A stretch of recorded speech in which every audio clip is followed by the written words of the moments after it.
What's going on, guys? Welcome back to another video.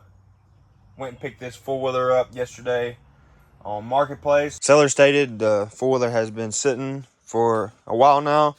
They had it for a few years, and they tried to put a new carb on it and stuff like that, and could never get it to fire up. I'm gonna check for spark. I'll probably have to take this off, either get a new one or just retwist it in there so it stays.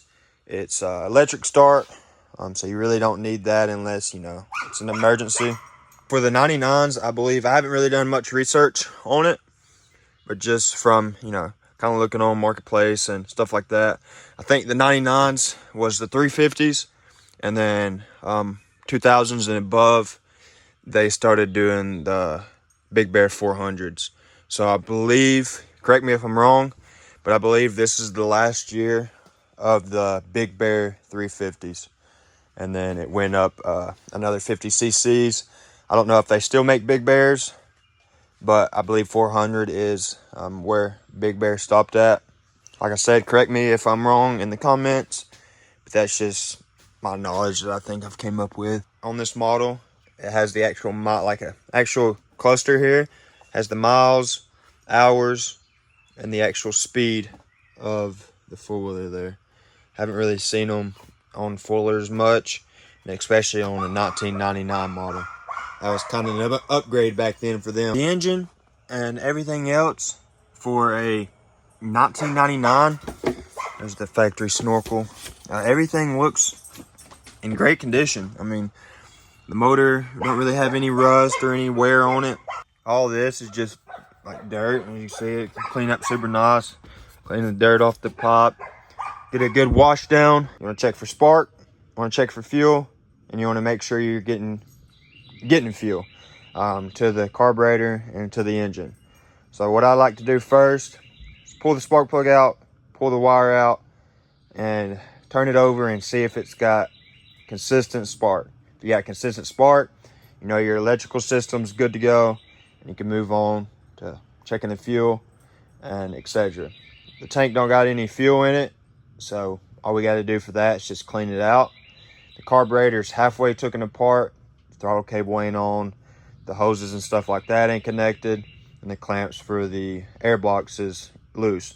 So we want to get that carburetor out, get it taken apart, just, you know, to be safe. Check inside, make sure the jets and stuff ain't clogged up. All it takes is one little piece of dirt. It could be a new carb, but one little piece of dirt from the fuel tank, etc. Get down in there, and you got a world of problems there in the carburetor.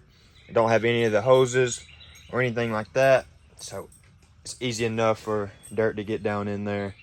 As you see, the throttle cable, they didn't connect it back through there where it's supposed to. As you see, it's playing no role.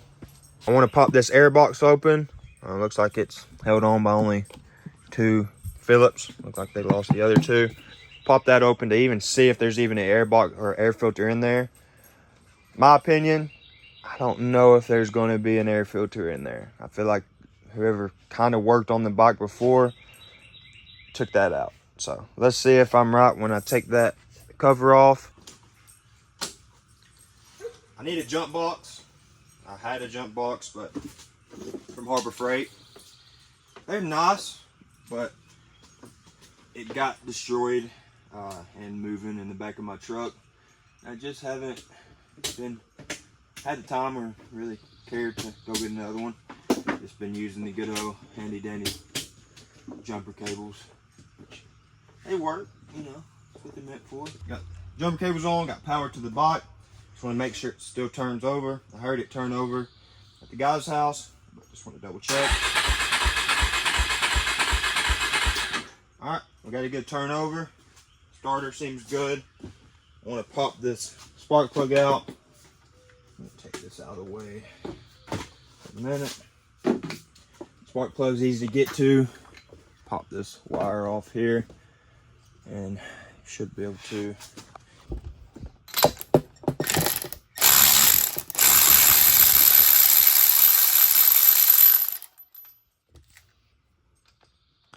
Spark plug seems fairly new.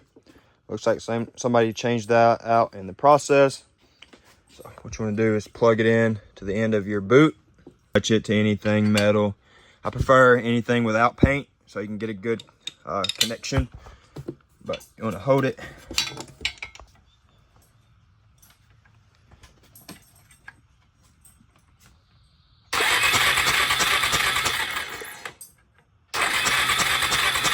Looks like we have a pretty consistent spark coming from this side.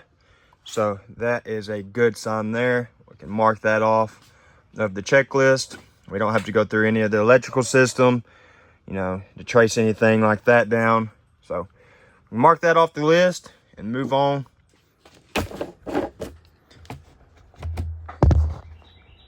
If there's anything in the tank, don't even really smell like fuel. So doesn't seem like it's had fuel in it in a long time. 12mm nut on the back side of this, and remove those. Luckily, this boot has already been messed with, so boom, that's off. 2 12 mils, and then the carburetor should slide out. The auto cable's already disconnected, so we're good on that.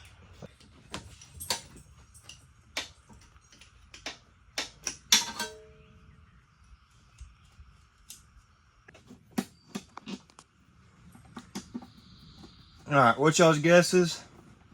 Imagine there's a brand new air filter in here, but I don't believe there's going to be anything. Oh, there's the filter housing, and just like my guess, this is supposed to go here, boom, and the filter slides around this, and as you see, rusted out. Since it's easy to get to, I'm going to remove these 2 10 mils and clean out this air box, because if you look down in there, it is packed full of dirt. So we don't want that recirculating and getting back in the engine once we get everything cleaned out, because that will just be all our work going for nothing. So get that cleaned out. Somehow there's a bunch of sawdust here. Further looking into the carburetor, apparently this thing was brand new. What I believe so, they put it in some damn degreaser and let it sit for a while. And I said it'd be fine, because this is the inside. And as you can tell, the inside of the carburetor don't look like it has been touched at all. I mean, the jets are somewhat clean. They may have put new jets and stuff in it, but if they didn't clean out any of these, you know, air fuel ports and stuff like that, then the carburetor is obviously not going to work as it's supposed to. It looks like they used some other screws to the top part of the carburetor, so it was missing a screw on the throttle cable side. Looks like they took one off that to use at the float and bow side. But we're gonna go on the internet and look and see if we can find another carb cheap. So what we need for now is a new air filter, new carb, or, you know, see if we can find the parts to fix this, and we should be back in business. We get the bike cleaned up and get it ready for parts. A redneck way of ran out of throttle or choke cleaner, starter fluid, so got a little bit of gas in this with my little funnels. I'll just pour a little bit of gas down in here, kind of get it going.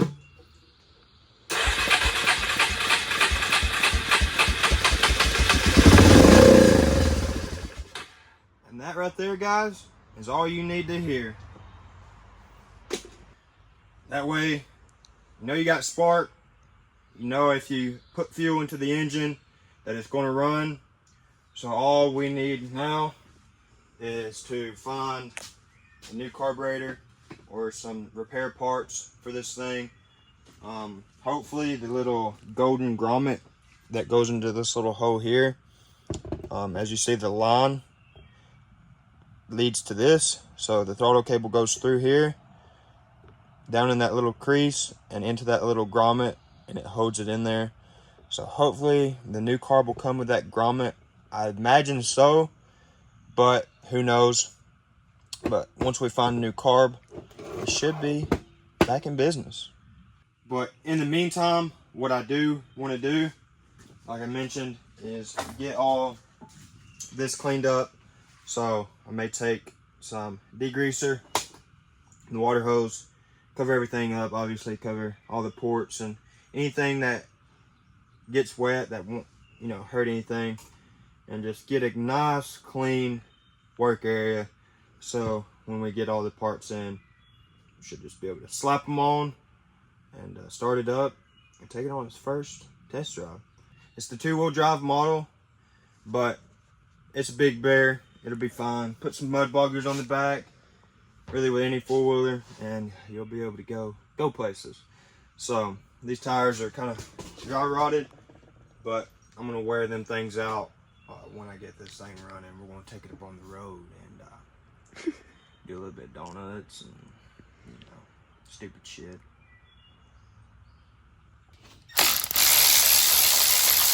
I'm gonna go ahead and get this popped off so I can get this string out of the way, so it's not tangled on anything and just don't have to worry about it. Gotta make sure that we don't go try to pull it off again.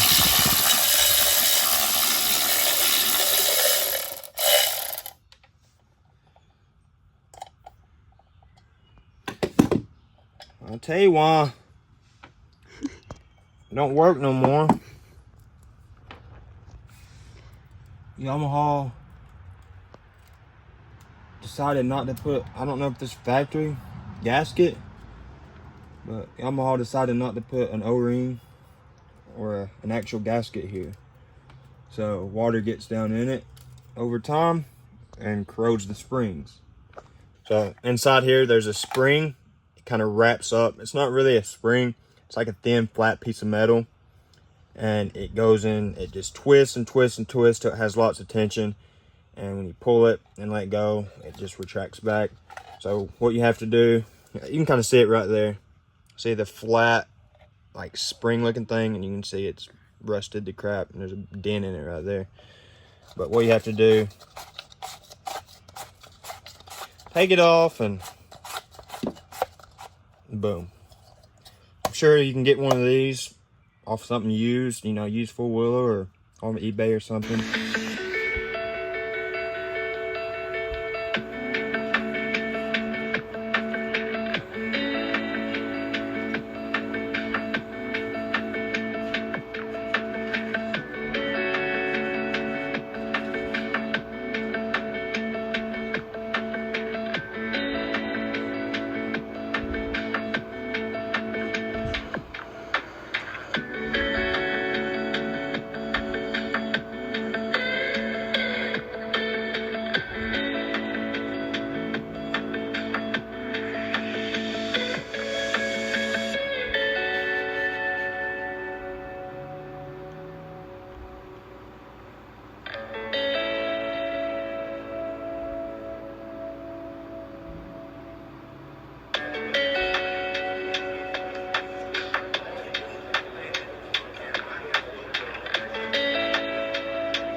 And it cleaned up pretty nice.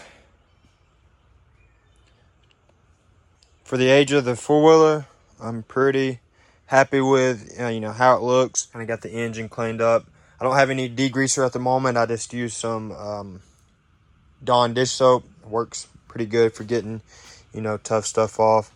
Now that we got the 4-wheeler clean, I want to work on getting all the parts for the carburetor. So the one of the boots, the airbox cover, the airbox or the air filter housing, the tank itself. Inside the tank looks clean. Looks like they may have cleaned it out. The petcock, I want to take it off and soak it, clean it, make sure it works, make sure the reserve and on and off works how it's supposed to. Make sure it gets good fuel flow. Kind of hard to twist, so I'm going to get that all cleaned up and soaked. As for the carburetor, this is the original Mikuni carburetor. The guy said he did buy a new one, All I believe dude did was just kind of maybe parts clean it or soak it in degreaser and kind of get it cleaned up that way, and said it was new. As you see for the bow, it doesn't look like he even took that apart. And the main thing that I needed was this little brass grommet thing that goes here, that holds the throttle cable in once you get it all together. And the new one that I bought came with that grommet, and the whole kit itself was like 40 bucks for the carburetor and all the accessories, and it even come with new fuel lines and everything, and gaskets. So we're going to swap all the new parts from the new carburetor and gets here to the factory Mikuni, and we're going to soak this and get it cleaned up. But that's what I'm going to do for the next 2 days, 2 to 3 days, while I wait on parts. I'm going to get all this cleaned up. I'm going to get the carb soaked in some degreaser for a day or so. Make sure all the jets and everything super clean. One more thing that I did not check. I don't think there's a little pour. I guess it's just, might have a dipstick here. I'm not sure how you check the oil on these things. Some of them have dipsticks on the end. Yeah, see, so this has a dipstick. Oil looks fairly new.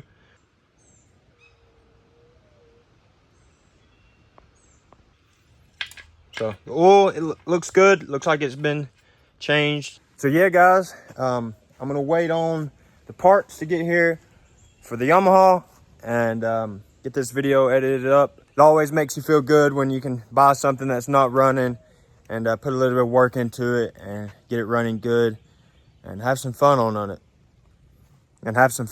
So that's the plan.